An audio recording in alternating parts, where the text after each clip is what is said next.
Selamat berjumpa kembali para siswa yang saya cintai.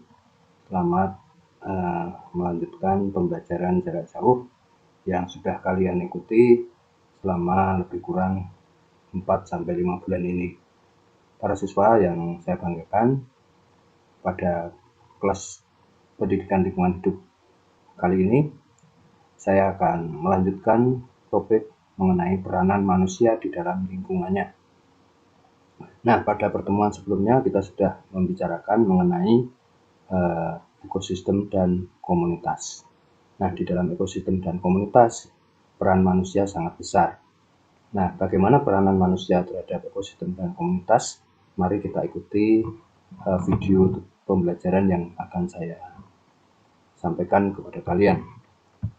Nah, anak-anak, kita mengenal lingkungan ada 3 macam. Yang pertama itu adalah lingkungan alam, yang kedua lingkungan buatan, dan yang ketiga adalah lingkungan sosial. Tentu kalian semua sudah bisa membedakan masing-masing lingkungan tersebut, apa contohnya dan di mana bisa ditemukan. Di sini saya contohkan lingkungan alam itu air, di sini taman sekolah yang lingkungan buatan, dan yang ketiga lingkungan sosial itu adalah wali kelas dan para siswanya. Nah, nanti di belakang kita akan membahas lebih jauh bagaimana peranan manusia terhadap lingkungan masing-masing. Kemudian, manusia itu bisa mempengaruhi lingkungannya, baik positif maupun negatif. Bagaimana pengaruh positifnya?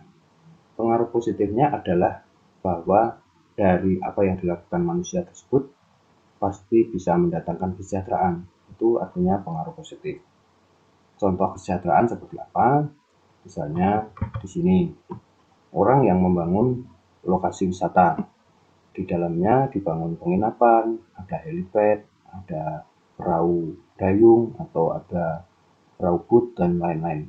Semua untuk memberikan kebahagiaan bagi pengunjung wisata, bersenang-senang baik karena bermain di danau atau karena makan di restoran atau karena menginap di dalam rumah penginapan atau hotel yang ada di sekitar danau tersebut sebagai bentuk fasilitas. Itu berarti manusia yang membuat objek wisata tersebut memberikan pengaruh positif terhadap lingkungan hidupnya dan juga bagi manusia yang berkunjung. Kemudian apa pengaruh negatifnya? Nanti kita bicarakan di belakang, bahwa secara singkat saya katakan pengaruh negatif itu berarti mendatangkan bencana bagi manusia yang hidup di sekitarnya atau yang melakukannya. Nah, contoh-contohnya pasti kalian bisa menyebutkan. Kita lanjutkan dulu yang pengaruh positif. Apa tindakan positif manusia dalam memanfaatkan lingkungan atau terhadap lingkungan? Tindakan positif manusia misalnya memanfaatkan lingkungan secara bijak dan bertanggung jawab. Contohnya apa?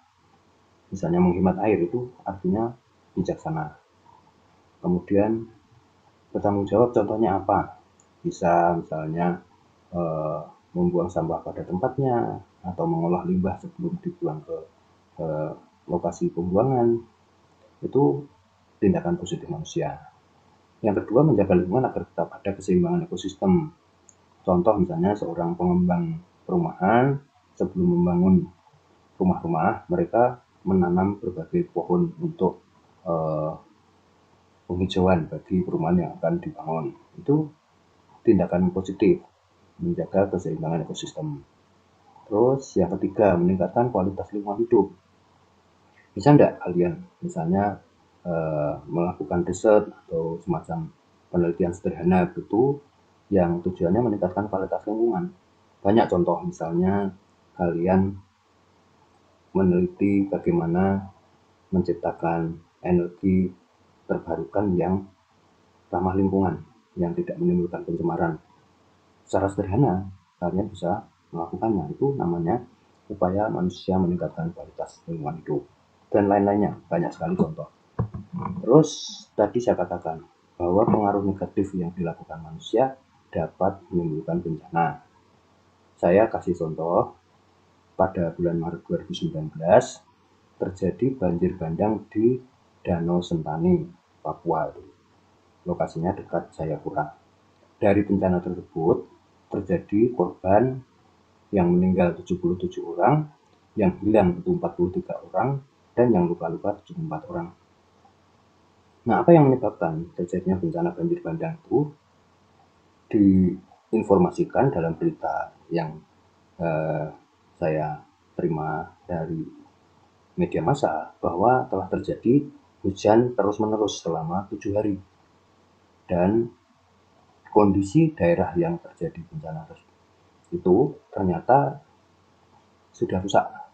Daerah aliran sungainya rusak, khususnya hutan banyak dikekang oleh masyarakat sekitar untuk berbagai keperluan.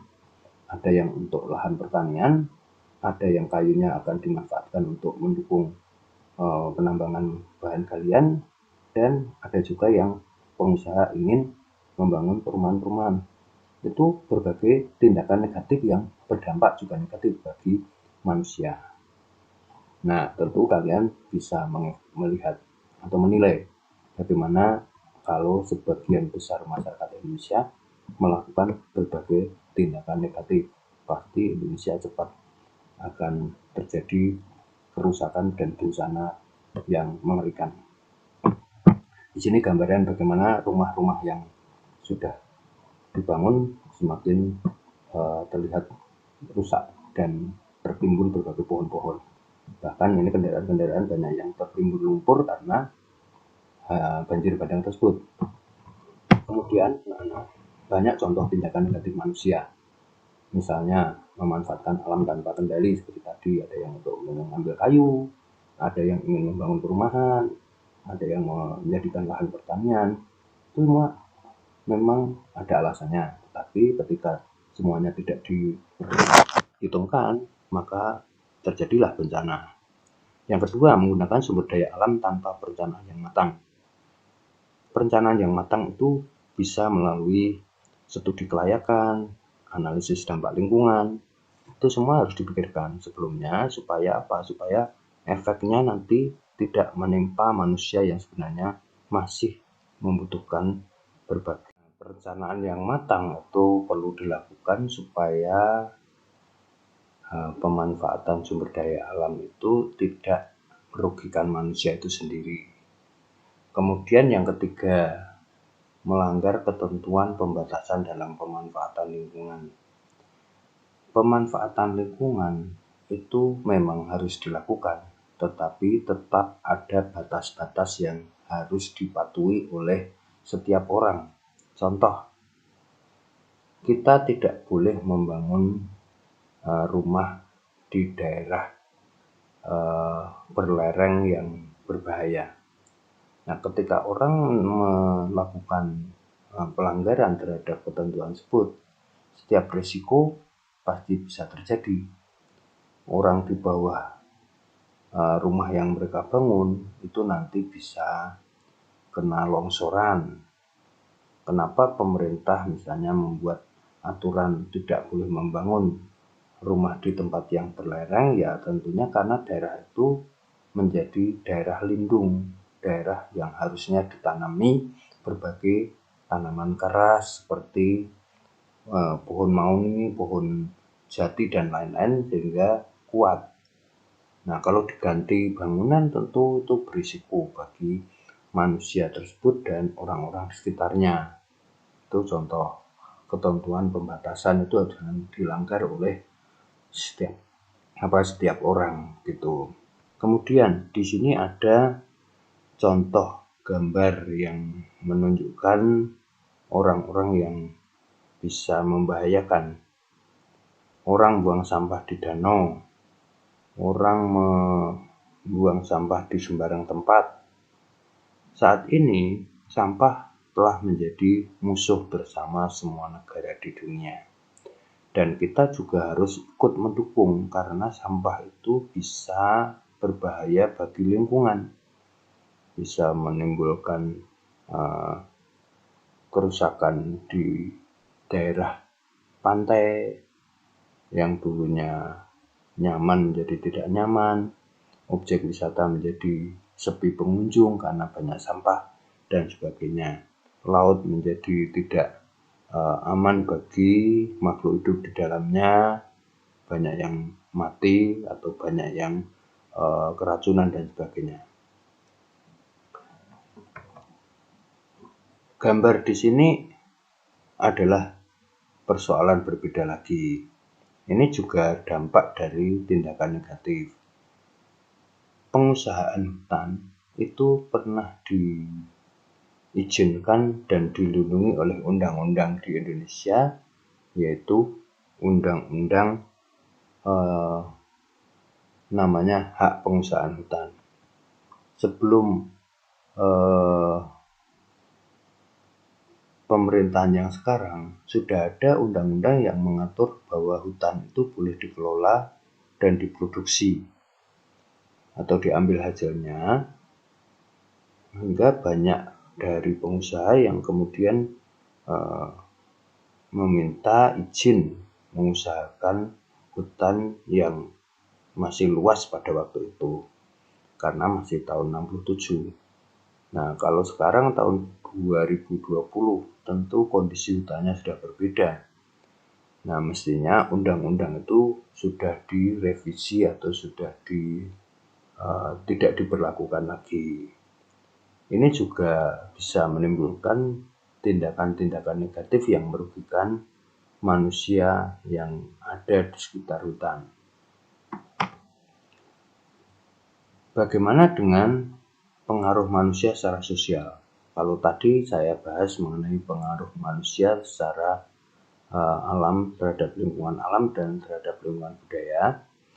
Kalau yang secara sosial, tindakan manusia itu ada yang positif dan negatif juga. Dan kontribusi tindakan itu juga besar bagi lingkungan. Misal, pengaruh yang positif. Kalian harus mendukung pembangunan bangsa. Dengan cara apa? Belajar sungguh-sungguh, rajin membaca dan mengikuti informasi-informasi supaya kalian bisa beradaptasi dengan setiap perkembangan. Itu namanya kalian membangun pengaruh positif bagi lingkungan.